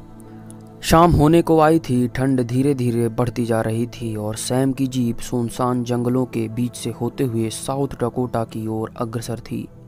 बीच बीच में गैसोलीन के लिए वह रुकता, खाना खाता और फिर निकल पड़ता। अब वह साउथ डकोटा के सीमा के अंदर घुस चुका था। स्ट्रीट साइन बोर्ड पर पता चला कि हेल्सिंग टाउन यहाँ से 12 मील की दूरी पर और है। अब वह अपने लक्ष्य के बेहद करीब था। रात काफ़ी ढल चुकी थी। आखिर वह टाउन हेल्सिंग पहुँच ही गया, मगर वहाँ का माहौल देख वह हैरान रह जाता है। वह 10-15 घरों का टाउन, उजड़ा हुआ मानो वर्षों से यहाँ कोई ना रहा हो। रोशनी की एक लौ तक नहीं थी। कोई है? उसने जोर से चिल्लाया। हेलो, कोई है? झाड़ियों से ढकी हुई इस बस्तियों में क्या कोई नहीं रहता? तभी अचानक कुछ खिड़कियों की रोशनी जली और कुछ लोग अपनी बालकनी में बाहर निकल आए और सैम को इशारों इशारों में ही चुप रहने के लिए कहने लगे। कुछ भागने का इशारा भी कर रहे थे। सैम को यह सब देख बड़ा अजीब लगा। ना जाने वह लोग उससे ऐसे इशारे क्यों कर रहे हैं। तभी मानो सैम के पीछे झाड़ियों में से कोई चीज सैम को ही देख रही थी। वह क्या था पता नहीं, मगर वह लगातार सैम की ओर बढ़ा आ रहा था। इधर सैम उन बस्ती वालों के इशारे समझने में व्यस्त था। वह आखिर उसे यहाँ से भागने का इशारा क्यों कर रहे हैं। इससे पहले सैम कुछ समझ पाता, सैम और उसका पीछा करते उस रहस्यमय चीज के बीच बहुत कम फासला रह गया था। सैम को यह प्रतीत हुआ कि उसके पीछे झाड़ियों में कोई उस पर घात लगाए उसी की ओर आ रहा है। जैसे ही उसने पलट कर देखा, मानो वह चीज जो उस पर घात लगाए हुए थी वह गायब सी हो गई। तभी वहाँ एक आदमी आ पहुँचा और उसे लेकर अपने घर आ गया। क्या तुम अखबार नहीं पढ़ते? तुम्हें पता नहीं यहाँ पर आदमखोर शेर का खौफ है, जिसके मुंह इंसानी खून लग चुका है, फिर भी तुम यहाँ आ गए। क्या तुम्हें पक्का पता है वह आदमखोर शेर ही है? सैम ने उस आदमी से पूछा। और नहीं तो क्या, 5 आदमियों को उठाकर ले गया है। उस आदमी ने सैम के करीब आकर धीरे से कहा। बड़े बुजुर्ग कहते हैं कि वह एक वेयरवुल्फ है। सैम ने भी उस पंजे के निशान को देखे थे। उसे पता था कि इन घटनाओं के पीछे किसका हाथ है। अगले दिन उसने गाड़ी में रखी हुई डिग्गी खोली, जिसमें उसके पास कई हंटिंग के हथियार थे। उनमें से उसने अपना एक्सबो निकाला, सिल्वर धातु में भिगोई हुई तीर और सिल्वर धातु की ही बनी हुई लंबी धारदार खंजर और एक रिवॉल्वर भी निकाल ली और निकल पड़ा अपने सफ़र पे। दिन में वह बस्ती एक आम बस्ती की तरह ही चहल पहल से भरी होती, मगर रात में मानो उस बस्ती को सांप सा सूंघ जाता। दिन में ही सैम अपना सामान ले उन झाड़ियों में घुस गया। जैसा कि उसने पंजों के निशान देखे थे, उसे विश्वास था कि उन अफवाहों के विपरीत वह कोई वेयरवुल्फ नहीं बल्कि एक वेंडिगो ही होगा। जंगल में कई जगह उसे वही पदचिन्ह मिले। सूरज सर पर था, उसका गला सूख रहा था और उसके बोतल का पानी खत्म हो चुका था। पानी की तलाश में वह कोई तालाब ढूंढ रहा था। उसके कानों में किसी झरने की झरझर करती आवाज़ आई। वह आवाज़ किस दिशा से आ रही थी यह पता करने वह एक ऊंचे पेड़ की डाल में चढ़ गया। तभी उसे पानी का एक बहता स्रोत भी दिखाई दिया, मगर उसे पानी के अलावा भी और कुछ दिखाई दिया था जिसने उसे अवाक कर दिया। उसने कभी अपने जीवन में किसी वेंडिगो का सामना नहीं किया था, मगर उस पानी के स्रोत में उसे एक क्रिएचर दिखाई दिया था जो कि झुककर पानी पी रहा था। दूर होने के कारण उसे क्लियर व्यू नहीं मिल रहा था। उसने तुरंत अपने बैग से दूरबीन निकाली और देखा तो वह जीव वहां से गायब हो चुका था।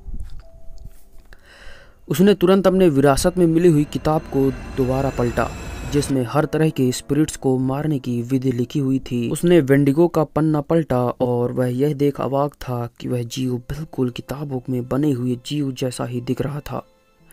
जरूर उसके पूर्वजों ने इस क्रिएचर का शिकार किया होगा। सैम ने तुरंत उस पेड़ से उतर उसी दिशा की ओर अग्रसर हुआ और झरने तक पहुंच गया। आसपास देखा तो कुछ नहीं था। उसने पेट भरकर पानी पिया और वेंडिगो दानव के पंजों के निशान का पीछा करते हुए आगे बढ़ा। मगर उसे अजीब यह लग रहा था कि वेंडिगो जैसा दैत्य केवल ठंडे इलाकों में ही सरवाइव कर सकता है, तो वह आखिर यहाँ कैसे पाया जा सकता है। वह काफ़ी दूर निकल आया था और अब पंजों के निशान भी नहीं मिल पा रहे थे। शाम ढल चुकी थी। सैम ने एक सुरक्षित इलाका देख कैंप लगाया। उसने अपना खाना गर्म किया और जैसे ही खाने को हुआ उसे झाड़ियों की पत्तियों में से कुछ सरसराहट सुनाई दी। वह चौकन्ना हो गया। उसने अपने हाथ में रिवॉल्वर निकाल ली। तभी उसे झाड़ियों में से किसी बड़ी आकृति के भागने का आभास हुआ। उसने एक के बाद एक 3 गोलियां चलाईं, मगर वह चूक गया। तभी उसे एक और सरसराहट सुनाई दी और उसने उस पर अपनी सारी गोलियां उतार दी, मगर वह चीज़ बड़ी तेज निकली। उसकी रिवॉल्वर खाली हो चुकी थी। उसने जल्द से जल्द बुलेट्स लोड करने का प्रयास किया। तभी उसके पीछे एक बेहद करीब हल्की सी सरसराहट हुई और जैसे ही उसने पीछे पलट कर देखा तो उसके सामने लगभग 10 फुट बड़ा विशालकाय दानव खड़ा हुआ था। उसकी एक आंख ठीक माथे के बीच, 2 नुकीली सींग और फटा हुआ जबड़ा जिसमें से हरे रंग का पदार्थ या लार बह रहा था।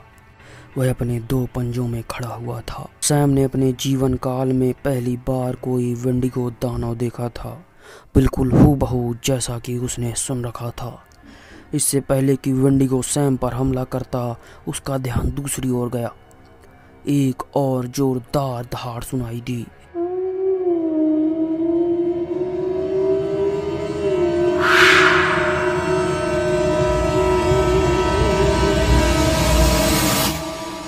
सैम ने पीछे मुड़कर देखा तो उसके जूतों के करीब से पेशाब की धार बह निकली। उसके पैर कांप रहे थे। आगे विशालकाय वेंडिगो और पीछे खूनखार दानव वेयरवुल्फ। दोनों के सामने एक ही शिकार और वह था सैम। तभी ये गोली चली जो कि सैम की आंखों के सामने ही उस वेंडिगो की छाती में जा घुसी और दूसरी गोली वेयरवुल्फ के पीठ पर। वेंडिगो ने सैम को अपने जबड़े में पकड़ वहां से भाग निकला। वेयरवुल्फ उसका पीछा कर रहा था और उन दोनों के पीछे था सैम का भाई एंड्रयू। उसने एक के बाद एक कई गोलियां उन दानवों पर चलाई। उन्होंने सैम को छोड़ अपनी जान बचाकर भागे। सैम को काफ़ी चोट आ चुकी थी। वह दर्द के मारे कराह रहा था। एंड्रयू ने तुरंत उसे उठा अपनी जीप में बैठा लिया और वहाँ से निकला। दादा ने बताया था ना, रात में कभी हंटिंग के दौरान कैंप फायर नहीं जलाते, जानवरों को आकर्षित करता है। चला था बड़ा हंटर बनने। एंड्रयू की यह बात सुन सैम हंसने लगा। हॉस्पिटल से मलहम पट्टी कराकर सैम जब बाहर निकला तो उसने एंड्रयू को चिंता में देखा। सैम, यह वेंडिगो और वेयरवुल्फ की कमजोरी तो सिल्वर बुलेट्स ही थे, और इतनी गोलियां लगने के बाद भी वह जीवित कैसे रह गए? लगता है दादाजी की बताई हुई बात तुमने भी ध्यान से नहीं सुनी, सैम ने कहा। उन्होंने कहा था कुछ प्राचीन क्रिएचर्स का खून समय के साथ इतना अम्लीय या एसिडिक हो जाता है कि कोई भी धातु उन पर ज़्यादा देर ठहर नहीं पाती। और तो और वह वेंडिगो, वो समय के साथ गर्मी वाले इलाके में भी ढल जाते हैं। मतलब इन्हें मारना मुश्किल है। एंड्रयू ने बियर की बोतल ख़त्म करते हुए कहा। I think I have got an idea. Sam की आंखें चमक उठी थीं। टाउन हेल्सिंग के लोगों को सिर्फ रात में ही डर लगता है। वहाँ के 5 लोग जो गायब हुए हैं वह केवल रात में ही हुए हैं। एंड्रयू ने दिमाग खुजाते हुए कहा। इसका मतलब वह वेयरवुल्फ है जिसने इसका शिकार किया है। पर वहाँ तो वेंडिगो के पंजों के निशान थे। देख सैम, वेंडिगो अपने शिकार बचा कर रखता है ताकि वह उन्हें भूख लगने पर खा सके, जबकि वेयरवुल्फ वह एक ऐसा खूंखार जानवर है जो भूख लगने पर ही शिकार ढूंढता है। दोनों भाइयों को यह समझ आ चुका था कि उन्हें क्या करना है। पूरा दिन उन्होंने हथियार पहने किए और लड़ाई के आखिर इंतकाम की तैयारियां करने लगे। शाम होने को थी। दोनों भाई अपने जीप में बैठे और उसी स्थान की ओर अग्रसर हो गए। कैंप फायर जलाई, एक पुतला रखा, शरीर में गोबर लपेट और पेड़ में चढ़ गए। आधी रात हो चुकी थी मगर किसी जानवर का नामो निशान तक नहीं था।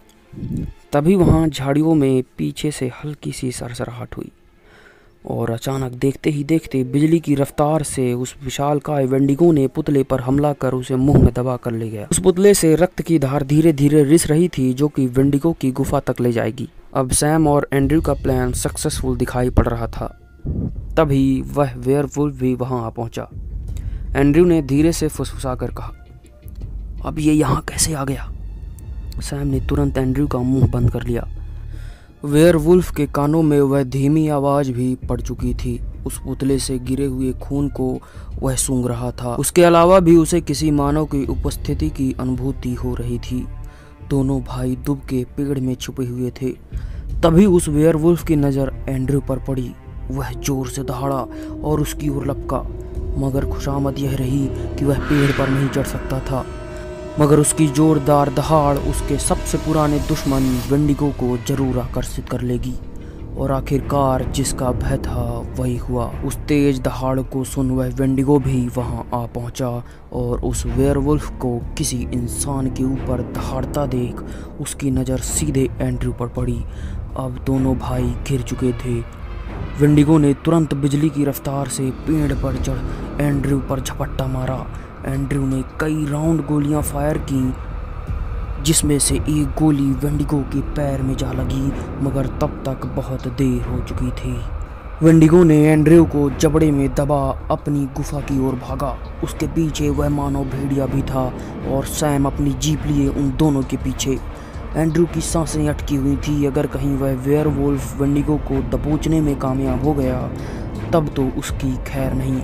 आखिर वेंडिगो सैम की नज़रों के सामने से ओझल हो गया। कुछ दूर पहुंचते ही उसे एक गुफा दिखाई दी। सैम अपना सामान ले तुरंत अंदर घुस गया। उस गुफा के अंदर भी एक बड़ी गुफा दिखाई दी। सैम ने झांक कर उस गुफा के अंदर देखा तो उसके होश उड़ गए और वह वहीं बेहोश हो गया। जब सैम की आंखें खुली तो वह उल्टा लटका हुआ था। उसने देखा उस अंदरूनी गुफा में वेंडिगो का पूरा परिवार है।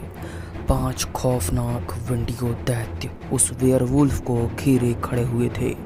सैम के बगल में उसका भाई एंड्रयू भी उल्टा लटका हुआ था। हजारों सालों पुरानी चली आ रही वेयरवुल्फ और वेंडिगो की दुश्मनी का निर्णायक अंत होने ही वाला था। सारे दैत्यों ने उस वेयरवुल्फ पर प्रहार किया और शुरू हो गया एक भीषण युद्ध का आरंभ। उन 5 दैत्यों से अकेला लड़ रहा वह वेयरवुल्फ ज़्यादा देर तक टिक नहीं पा रहा था। यहाँ सैम ने मौके का फ़ायदा उठाया और अपने जूते में छिपी सिल्वर चाकू से अपने आप को बंधन मुक्त किया और फिर एंड्रयू ने यहाँ से भागने की योजना बनाई। वहीं सैम ने घड़ी देखी तो सुबह के 4:30 बज चुके थे। उनका प्लान अभी भी कामयाब हो सकता था।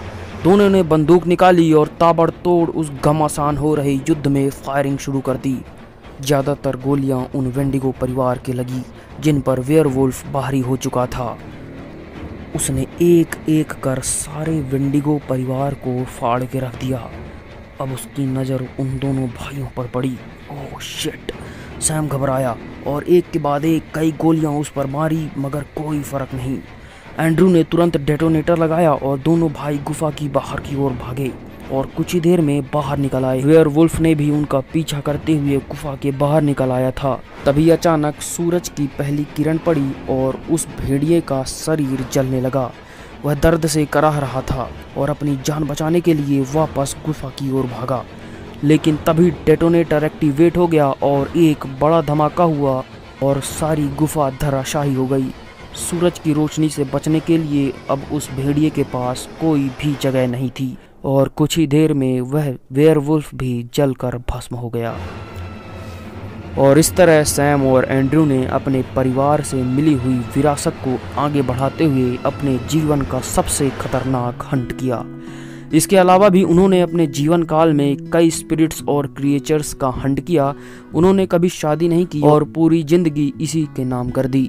12 जनवरी 1942 को एंड्रयू की 65वीं वर्ष की आयु में ऐसे ही हंट करते हुए दुर्घटनाग्रस्त हो मृत्यु हो गई, जिसके बाद सैम ने हंटिंग से संन्यास ले लिया। उसके बाद से सैम के जीवन का कोई साफ साफ वर्णन नहीं मिलता।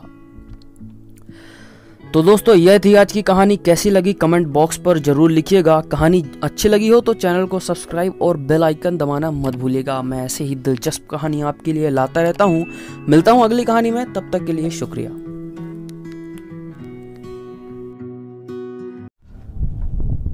दोस्तों, अमेरिका के फ्लोरिडा राज्य के दक्षिणी तट पर स्थित एक ऐसा गांव जिसे अमेरिकी या किसी अन्य देश ने वहां हो रही रहस्यमयी घटनाओं के कारण अपने देश का हिस्सा नहीं माना। देखिए क्या होता है जब माइकल अपने असाइनमेंट हेतु उस गांव में जाता है।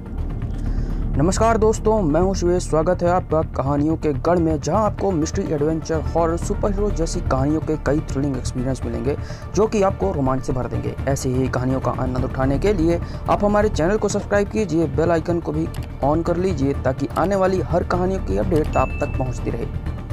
तो चलिए अपने अपने हेडफोन ढूंढिए, आंखें बंद कीजिए और चलिए निकल पड़ते हैं एक और रहस्यमयी सफर पर। माइकल अपने किसी असाइनमेंट के काम से फ्लोरिडा राज्य के दक्षिणी तट पर स्थित एक गांव पर गया हुआ था। उसे कहीं से इन्फॉर्मेशन मिली थी कि उस गांव में प्रायः कई अंधविश्वास और भ्रांतियां फैली हुई हैं।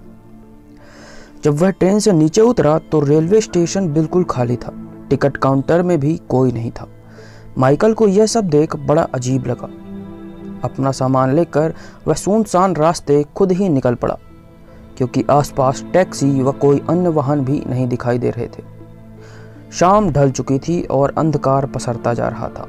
सड़क के दोनों ओर घिरे जंगल और टिर टिर करते कीड़े मकोड़ों की आवाज़ों के सिवा सन्नाटा पसरा हुआ था। माइकल तेज कदमों के साथ बार बार अपनी कलाई में पहनी हुई घड़ी निहारता। शाम के 7 बज चुके थे। ठंड भी बढ़ने लगी। रोशनी मानो अब ओझल सी हो चुकी थी। स्ट्रीट लाइट्स अचानक से जल उठी। माइकल जरा घबराया हुआ था। तभी अचानक उसे एक आवाज़ सुनाई दी। यह जरूर किसी जंगली जानवर की आवाज़ थी। माइकल किसी तरह भागने का प्रयास करने लगा। वह हाँफ रहा था और डरा भी हुआ था। तभी उसे किसी वाहन की आवाज़ सुनाई दी। पीछे कहीं दूर से एक मिनी ट्रक उसके पास आकर रुका। उसके अंदर मौजूद ड्राइवर ने कहा, अंदर आ जाओ। वह एक अधेड़ उम्र का अनुभवी व्यक्ति मालूम होता था। लगता है तुम कहीं बाहर से आए हो बेटा, उसने पूछा। माइकल ने हाँफते हुए कहा, जी अंकल, मेरा नाम केन है। उस व्यक्ति ने माइकल की तरफ हाथ बढ़ाया। मैं माइकल, उसने कहा। वह ट्रक उस जंगल से होते हुए एक गांव तक आ पहुंचा और गांव में आते ही माइकल वहां के लोगों को देखकर दंग रह गया। लगभग गांव के लोग एक ही जगह इकट्ठा हो मानो उसी का इंतजार कर रहे थे। माइकल को देख वह आश्चर्य में थे। न जाने क्यों, पर कुछ लोग बहुत ही खुश हो रहे थे। वहीं कुछ लोगों की मिली जुली प्रतिक्रिया थी। माइकल कुछ समझ नहीं पा रहा था। लोग केन को गले मिल न जाने किस बात की बधाई दे रहे थे। उसके मिनी ट्रक की ट्रॉली पर लदे सामान को निकाल लोग अपने अपने घर ले जा रहे थे। माइकल यह सब देख कुछ समझ नहीं पा रहा था। उन गांव वालों ने माइकल का अच्छे से स्वागत किया, उसे पेट भर खाना खिलाया और रात गुजारने को एक जगह भी दी। उसकी काफ़ी खातिरदारी हुई। माइकल को यह सब देख बड़ा अजीब लग रहा था। देर रात हो गई, मगर गांव वालों के इस अजीब बर्ताव से उसे नींद नहीं आ रही थी। तभी उसके खिड़की के बाहर कोई सफ़ेद आकृति की एक झलक दिखी। वह तुरंत उठ खड़ा हुआ। हिम्मत कर उसने दरवाज़ा खोला तो उसने देखा कि एक सफ़ेद पोशाक पहने एक पादरी उसके कमरे के आगे पीछे मंडरा रहा है। वह पागल पादरी प्रतीत होता था। पादरी, आप यहाँ मेरे कमरे के बाहर क्या कर रहे हैं? माइकल ने पूछा। लौट जाओ, पादरी ने कहा। लौट जाओ, नहीं तो वो तुम्हें खा जाएगा। कौन खा जाएगा? माइकल ने पूछा, परंतु पादरी ने उसका जवाब दिए बगैर ही वहाँ से भाग गया। तभी अचानक उसकी नज़र एक मकान पर पड़ी जिसकी खिड़की से कोई झांक रहा था। माइकल से अब रहा न गया। वह तुरंत उस मकान का दरवाज़ा पीटने लगा और चिल्लाने लगा, मुझे बताओ आखिर यहाँ क्या हो रहा है? ज़्यादा शोर मचाने के कारण उस घर के अंदर मौजूद व्यक्ति ने माइकल को अंदर बुला लिया। आखिर यह सब क्या हो रहा है? उस व्यक्ति ने बताया, देखो युवक, इस गांव में वेयरवुल्फ यानी मानव भेड़िया का साया है और यह गांव भी उसी का है। हर पूर्णमासी की रात। माइकल यह सुनते ही हंसने लगा। वह अपने जेब से पेन और पेपर निकालता है और उस व्यक्ति की बताई हर बात लिखने लगता है। युवक, इसको कोई असाइनमेंट समझने की भूल मत करना। हर पूर्णमासी की रात वह मानव भेड़िया यहाँ आता है और अपनी बलि लेकर चला जाता है। यह सारा गांव पिछले 1000 वर्षों से उसी का है। बुजुर्ग बताते हैं यदि पूरे चांद की रात उसे गांव से बलि नहीं दी गई तो उस भेड़िए का कहर इस गांव पर बरसेगा। परंतु माइकल जोर जोर से हंसने लगा। उसे यह सब किसी पौराणिक किंवदंतियों से कम नहीं लग रहा था। तुम हंस रहे हो युवक, उस व्यक्ति ने कहा, परंतु जब यही गांव वाले तुम्हारी बलि चढ़ाएंगे तब तुम्हें ज्ञात होगा। इस गांव को सरकार ने देश से निष्कासित कर दिया। परंतु माइकल अपनी काम की चीज लेकर अपने रूम पर वापस लौट गया। उसने सोचा यह गांव फ्लोरिडा के तट पर स्थित है। इसका पता इंटरनेट पर जरूर होगा, मगर नेटवर्क ही नहीं था। पूरे चांद की रात आने पर अभी भी 1 हफ्ता बाकी था। वह इससे पहले यहाँ से निकल जाएगा। अगले दिन माइकल ने गांव के कई लोगों से यहाँ की भ्रांतियाँ एवं अंधविश्वास की कई कहानियों की रिपोर्ट ली, जिससे मानव भेड़िया का जिक्र कई बार हुआ। अब उसे थोड़ा डर लगने लगा था। अपना सामान जमा वह अगले ही दिन निकलने का फैसला किया। परंतु गांव के मुखिया ने उससे 1 दिन और ठहरने का आवेदन किया। दरअसल गांव में एक मेला लगने वाला था और मुखिया का आग्रह था कि माइकल यह मेला देख कर जाए। माइकल मुखिया को इनकार नहीं कर पाया। मेले को भी रिकॉर्ड कर माइकल अब अगले दिन सज्ज था। शाम काफ़ी ढल जाने के कारण गांव वालों के कहने पर 1 रात और बितानी पड़ी, पर चांद की रात को अब महज 1 ही दिन शेष था। सारे गांव से कई तरह के मसाले एवं खाद्य सामग्री की सुगंध आ रही थी। आज माइकल किसी भी तरह इस गांव से निकलने को तैयार था। उसके इस निर्णय से गांव वाले उतने प्रसन्न दिखाई नहीं देते। आखिरकार वह उन सुनसान सड़कों पर रवाना हो चला। दिन का समय था तो जंगली जानवरों का खतरा भी नहीं था। वह अपना सामान लिए उस सड़क से जा रहा था कि सर के पीछे अचानक किसी जोरदार चीज से प्रहार हो वह बेहोश हो वहीं गिर पड़ा।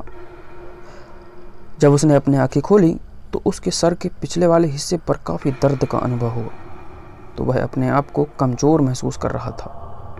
धुंधली नजरों के सामने अंधेरा छाया हुआ था। उसके हाथ और पैर किसी चीज से बंधे हुए थे और जोर जोर से मंत्रोच्चारण की ध्वनि उसके कानों में सुनाई दे रही थी।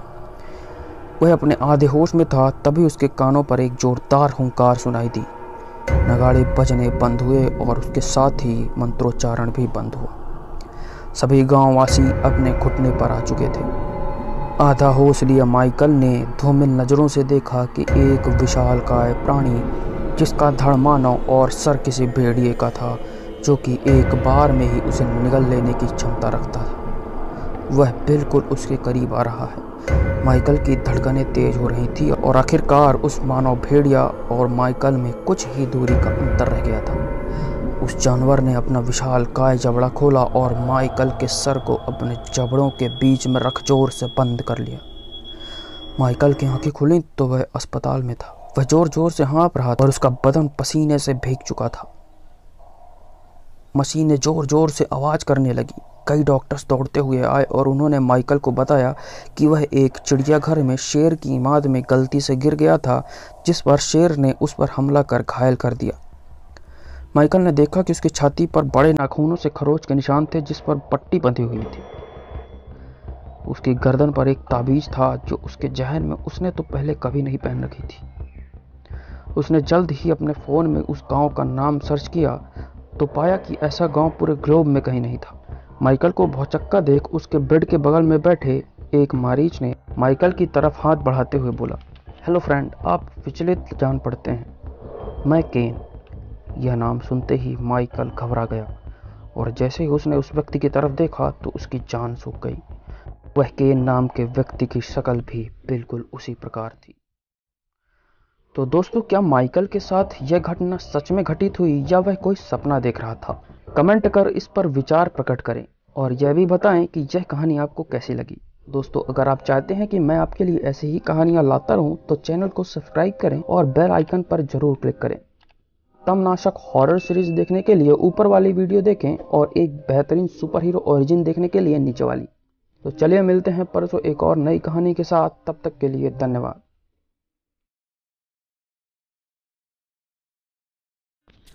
नमस्कार दोस्तों, मेरा नाम शिवेश। स्वागत करता हूं आपका कहानियों की इस विशाल दुनिया में, जहां मैं लेकर आ गया हूं वेंडिगो से जुड़ी दो बेहद सच्ची और खौफनाक कहानियां। तो अपने अपने हेडफोन्स पहनिए, आंखें बंद करिए और चलिए निकल पड़ते हैं इस रोमांचक सफ़र पे। मैं अपनी कहानी शुरू करने से पहले कुछ बातों का उल्लेख करना चाहता हूँ। ये इनकाउंटर न्यू मैक्सिको के पहाड़ों में अंधेरा होने के बाद होता है। मैं उस प्राणी को रोकने और शिकार करने के लिए सटीक स्थानों का उपयोग करने में सक्षम नहीं हो सकता। समझने के लिए धन्यवाद। अब चलिए शुरू करते हैं। अक्टूबर 2020 का एक गर्म दिन था। मैं और मेरा भाई घर पर बैठे हुए कुछ वीडियो गेम खेल रहे थे। पूरा दिन हम घर में बैठे ऊब गए थे। उस शाम करीब 6 बजे हमारी माँ ने हमें फ़ोन किया और पूछा कि क्या हम बाहर जाना चाहते हैं।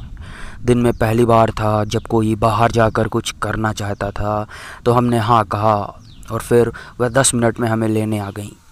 जब वह पहुंची तो हम लगभग अपना सामान इकट्ठा कर चुके थे। हम करीब 5 मिनट में रेडी होकर कार में सवार हो गए। जे और एस भी साथ थे। उसके बाद हम ड्राइववे से बाहर निकले। मॉम ने हमसे पूछा कि क्या हमें कुछ खाने को चाहिए। रात भी होने को थी, इसलिए हम मैकडॉनल्ड से कुछ लेने के लिए तैयार हो गए। वहाँ से हमने ड्राइववे के दौरान यूट्यूब पर भूतिया कहानियाँ सुनना शुरू कर दिया। क्रिप्टिड्स, ह्यूमनाइड्स, पैरानॉर्मल एक्सपीरियंस के बारे में हम सब बातें कर रहे थे। जैसे ही हम शहर से बाहर निकले, मुझे थोड़ी चिंता का अनुभव हुआ, क्योंकि हम वीरान इलाके में पहुंच गए थे। सड़क के दोनों ओर जंगल और सामने से गुजरते कुछ गाड़ी वाहन।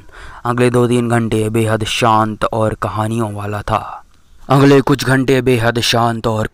वाला था। बातचीत तब तक चलती रही जब तक हम एबीक्यू तक नहीं पहुंच गए।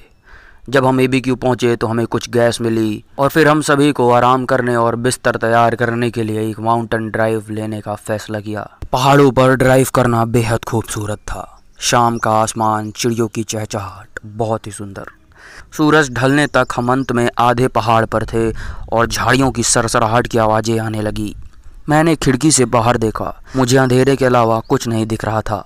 काश मैंने अपनी माँ से उस वक्त इस बारे में कुछ कह दिया होता, लेकिन मैंने नहीं कहा और तकनीकी रूप से मैंने कुछ देखा भी नहीं था। मुझे थोड़ा बहुत एंग्जाइटी होने लगी थी। मेरे भाई ने खिड़की नीचे किया और खिड़की को वापस रोल करने और हंसने से पहले ओह वेंडिगो चिल्लाया। मैंने उसे ऐसा ना करने के लिए कहा, फिर भी उसने ऐसा किया। हालांकि वहाँ कुछ तो था। बेचैनी की भावना मुझ पर पहले से ही अधिक रेंग रही थी। तभी बाहर से मुझे मेरी माँ की आवाज़ सुनाई दी, मगर माँ तो अंदर थी। मैंने अपनी माँ से पूछा, क्या आप एस को बुला रही हैं? उन्होंने कहा नहीं, और एस ने दरवाज़ा बंद कर दिया। मेरा शरीर डर से कांपने लगा और मुझे कार के पीछे देखने की इच्छा होने लगी। मेरी माँ ने फिर ब्रेक मारा और एक लंबे पीले ह्यूमनाइड प्राणी की रूपरेखा अच्छी तरह से जगमगा उठी। वह अपनी एक भुजा को सामने रखकर झुक रहा था। मुझे उसके सिर पर एक हिरण की खोपड़ी दिखाई दे रही थी। उसकी सबसे काले आंखें थी जो मैंने पहले कभी नहीं देखी थी। मैंने उसकी आंखों से संपर्क किया और बनाए रखा। फिर उसने मुझे देखना बंद कर दिया। इसी क्षण उसने अपना दरवाज़ा खोला और वह चीज कार के उस तरफ भागी। मैंने उसे दरवाज़ा बंद करने के लिए कहा, तुम बाहर नहीं निकलोगी, मैंने कहा। उसने चिड़चिड़ी होकर मुझसे पूछा, क्यों? मैंने उससे कुछ नहीं कहा, नहीं तो वह कार से ज़रूर उतर जाती। मैंने देखा कि एक लंबी भुजाओं वाला, एक धूसर चमड़ी वाला हाथ की उंगलियां खिड़की पर रखे हुए है। मेरे दिमाग में तरह तरह के विचार घूम गए। तभी मेरी माँ ने मुझसे पूछा, क्या बात है? मैंने उनसे कहा, कुछ भी नहीं। उस प्राणी ने खिड़की पर अपना चेहरा सटाया। मैं डर के मारे दूर देखने लगा। इसकी मौजूदगी ने मुझे ऐसा चिंतित कर दिया, यह जानने के बाद कि मैंने इसे देखा है, यह फिर से वाहन के पीछे भाग गया। जब दूसरी बार ब्रेक दबाया गया, वह प्राणी बिल्कुल करीब आ चुका था। मैं घबरा चुका था। अब वह पैसेंजर डोर खोलने की कोशिश कर रहा था। मैंने अपनी माँ से कहा, गाड़ी तेज़ चलाओ। मेरी माँ को कुछ समझ नहीं आ रहा था कि आखिर मैं ऐसा क्यों रिएक्ट कर रहा हूँ। एक बार जब उसने गाड़ी चलाना शुरू किया तो वह प्राणी हमारे वाहन का पीछा कर रहा था। पहाड़ों से बाहर निकलने के बाद अब वह हमारे पीछे नहीं था। मेरी हालत ख़राब हो चुकी थी। मेरी माँ को बिल्कुल कुछ समझ नहीं आ रहा था। वह जानना चाह रही थी कि आखिर वह क्या बला थी, लेकिन मैंने उन्हें 2 हफ्तों तक कुछ नहीं बताया था। घटना के बाद मैं उस पर शोध करने के लिए गया था कि क्या मैं उसका सामना कर सकता था। मुझे विश्वास है कि मैंने उस रात एक वेंडिगो को देखा था। मैं तब से पहाड़ों में नहीं गया। दूसरी कहानी है दोस्तों कनाडा से जुड़ी हुई। एक धनी व्यक्ति उत्तरी कनाडा के एक भाग में शिकार पर जाना चाहता था। वहाँ बहुत कम लोगों ने कभी शिकार किया था। उसने एक व्यापारिक चौकी की यात्रा की और उसे लेने के लिए एक गाइड खोजने की कोशिश की, लेकिन कोई भी गाइड उस हंट के लिए राजी नहीं हुआ। उन्होंने कहा यह बहुत खतरनाक है। अंत में उसे एक इंडियन मिला जिसे पैसे की सख्त ज़रूरत थी और वह उसे लेने के लिए तैयार हो गया। उसका नाम डिफागो था। उन्होंने एक बड़ी जमी हुई झील के पास बर्फ का डेरा बनाया। 3 दिनों तक उन्होंने शिकार किया, लेकिन उनके पास दिखाने के लिए कुछ भी नहीं था। तीसरी रात एक आंधी आई। वे अपने तंबू में लेट गए और हवा के गरजने और पेड़ों की सरसराहट सुनने लगे। तूफान को बेहतर ढंग से देखने के लिए शिकारी ने तंबू का प्रालंब खोल दिया और उसने जो देखा वह चौंका देने वाला था। हवा का झोंका नहीं आ रहा था और पेड़ पूरी तरह से स्थिर खड़े थे। फिर भी वह हवा के गरजने को सुन सकता था। वह जितना वह उसे सुनता उसे लगता कि कहीं दूर कोई हवा के उस पार डिफागो का नाम पुकार रहा हो। या शायद मेरा दिमाग ही खराब हो रहा था, शिकारी ने सोचा। लेकिन डिफागो अपने स्लीपिंग बैग से बाहर आ गया था। वह तंबू के एक कोने में लेटा हुआ था। उसका सिर उसकी बाहों में दबा हुआ था। यह आवाज़ सुना तुमने? शिकारी ने पूछा। यह कुछ भी नहीं है, डिफागो ने कहा, लेकिन हवा उसे पुकारती रही और वह आवाज़ अधिक तनावपूर्ण और अधिक बेचैन हो गई। डिफागो, डिफागो, वह हवा से आवाज़ आ रही थी। अचानक वह कूद गया और वह तंबू से भागने लगा, लेकिन शिकारी ने उसे पकड़कर जमीन पर पटक दिया। आप मुझे यहाँ बाहर नहीं छोड़ सकते, शिकारी चिल्लाया। मगर उस हवा ने उसे एक बार फिर से बुलाया और डिफागो ढीला हो गया और अंधेरे में भाग गया। जाते समय शिकारी ने उसे चिल्लाते हुए सुना, मेरे पैर जल रहे हैं। तभी उसकी आवाज़ फीकी पड़ गई और हवा थम गई। जब थोड़ा सुबह हुई तो शिकारी ने बर्फ में डिफागो के पैरों का पीछा किया। वे जंगल से होते हुए नीचे झील की ओर फिर बाहर बर्फ पर गए, लेकिन जल्दी उसने कुछ अजीब देखा। डिफागो ने जो कदम बढ़ाए थे वे लंबे और लंबे होते गए। वो इतने लंबे थे कि वह कोई भी इंसान के नहीं हो सकते। यह ऐसा था जैसे किसी चीज़ ने उसे तेज भागने में मदद की हो। शिकारी ने झील के बीच तक पैरों के निशानों का पीछा किया, लेकिन वहाँ वे गायब हो गए। सबसे पहले उसने सोचा कि डिफागो बर्फ से गिर गया था, पर वहाँ गिरने के कोई भी निशान नहीं थे। तब उसने सोचा कि किसी चीज़ ने उसे बर्फ से आकाश में खींच लिया है, लेकिन इसका कोई मतलब ही नहीं था। जैसे ही वह सोच रहा था कि यह क्या हुआ था, हवा फिर से तेज हो गई और गरजने लगी जैसे कि पहले की रात थी। तभी उसने डिफागो की आवाज़ सुनी। यह ऊपर से आ रही थी और फिर से उसने डिफागो को चिल्लाते हुए सुना, उफ, मेरे जलते हुए पैर। लेकिन कुछ भी दिखाई नहीं दे रहा था। अब शिकारी उस जगह को जितनी जल्दी हो सके छोड़ना चाहता था। वह वापस शिविर में गया और सामान पैक किया। फिर उसने डिफागो के लिए कुछ खाना छोड़ा और वहाँ से चला गया। हफ्तों के बाद वह बस्ती तक पहुंचा। अगले वर्ष वह फिर से उस क्षेत्र का शिकार करने चला गया। वह एक गाइड की तलाश में उसी ट्रेडिंग पोस्ट पर गया। वहाँ के लोग यह नहीं बता सके कि उस रात डिफागो के साथ क्या हुआ था, लेकिन तब से उन्होंने उसे नहीं देखा था। शायद यह वेंडिगो था, उनमें से एक ने कहा, और वह हंसे। यह हवा के साथ आता है। यह आपको बहुत तेज गति से तब तक घसीटता है जब तक कि आपके पैर जल नहीं जाते, और इससे भी अधिक। फिर यह आपको आकाश में ले जाता है और यह आपको गिरा देता है।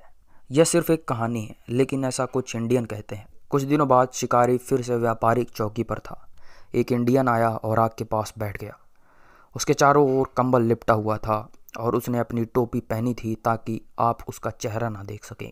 शिकारी ने सोचा उसके बारे में कुछ तो है जो जाना पहचाना सा था। वह उसके पास गया और उसने पूछा, क्या आप डिफागो हैं? इंडिया ने जवाब नहीं दिया। क्या आप उसके बारे में कुछ जानते हैं? कोई जवाब नहीं। वह सोचने लगा कि कहीं कुछ गड़बड़ तो नहीं, या उस आदमी को कोई मदद की ज़रूरत है, लेकिन वह उसका चेहरा नहीं देख सका। क्या तुम ठीक हो? उसने पूछा, मगर कोई जवाब नहीं। उस पर एक नज़र डालने के लिए उसने इंडियन की टोपी उठाकर देखी और अचानक वह चिल्लाया। टोपी के नीचे राख के ढेर के अलावा और कुछ नहीं था। तो यह थी दोस्तों आज की कहानी। कैसी लगी कमेंट बॉक्स पर अपनी प्रतिक्रिया जरूर जाहिर करें। मैं ऐसे ही वेंडिगो से जुड़ी कई कहानियाँ आपके समीप लाता रहूँगा। चैनल से जुड़े रहने के लिए चैनल को सब्सक्राइब और नोटिफिकेशन बेल दबाना मत भूलिएगा। मैं मिलता हूँ अगली कहानी को लेकर, तब तक के लिए शुक्रिया।